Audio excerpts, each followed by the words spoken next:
دیوار میں سوراخ، a hole in a wall، جو اپنے نفس پر ضابط نہیں وہ بے فصیل اور مسمار شدہ شہر کی مانند ہے۔ امثال 25واں باب 28ویں آیت۔ خداوند یسوع مسیح کی سلامتی ہمیشہ آپ پر قائم رہے۔ کوئی باغ کے پھول کھا رہا تھا۔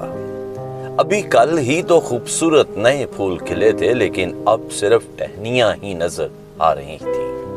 مالی نے پورے باغ کا چکر لگایا اور اسے خرگوش کے سائز کا ایک سوراخ ملا۔ خرگوش دیکھنے کو بہت خوبصورت سا جانور ہے، لیکن چند منٹوں میں پورے باغ کو خراب کر سکتا ہے۔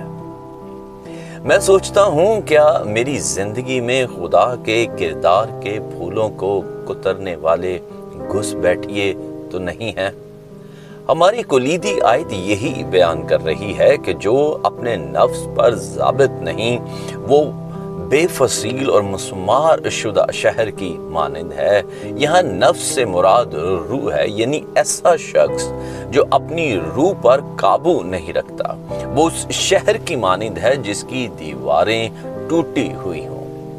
عزیزو، قدیم زمانہ میں شہر کے گرد اونچی دیواریں یعنی فصیل اسے دشمن کے حملوں سے محفوظ رکھتی تھی، اور دیوار میں چھوٹے سے سوراخ کا مطلب تھا کہ مانو پورا شہر حملے کے لیے کھلا ہو۔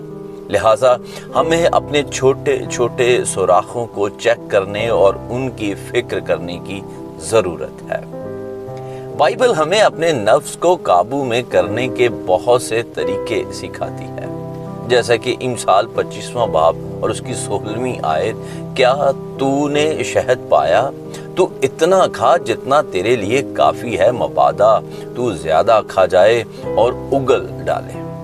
ضبط نفس روح کا ایک پھل ہے جو ہماری حفاظت کرتا ہے، ہمیں بے صبری، تلخی، لالچ اور دوسرے کیڑوں سے بچاتا ہے جو ہماری زندگی میں خدا کی فصل کو کتر سکتے اور تباہ کر سکتے ہیں۔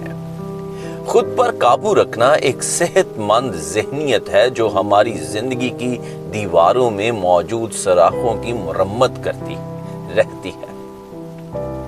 جب میں اپنی زندگی کے دائرے کا معائنہ کرتا ہوں تو میں بعض اوقات کمزور سوراخ دیکھ سکتا ہوں، ایک ایسی جگہ جہاں میں بار بار مشکل میں مبتلا ہوتا ہوں، شاید بے صبری کا ایریا، یا ضرورتوں کے لیے جلد بازی، یا کچھ ایسے اور۔ یقیناً مجھے اور آپ کو ایسے کترنے والوں سے بچنے کے لیے اپنی زندگی میں خدا کے صحت مند ذہن کے ضبط نفس کی ضرورت ہے۔ اگر روح القدس ہم میں بسا ہو تو ہم یقیناً غالب ہو سکتے ہیں۔ آمین۔ عزیزو، ضرور ہمارے یوٹیوب چینل پاسٹر انیس جاوید آفیشیل کو لائک، سبسکرائب اور شیئر کیجیے۔ آپ اپنی دعا یا درخواستیں بھی بھیج سکتے ہیں۔ God bless you.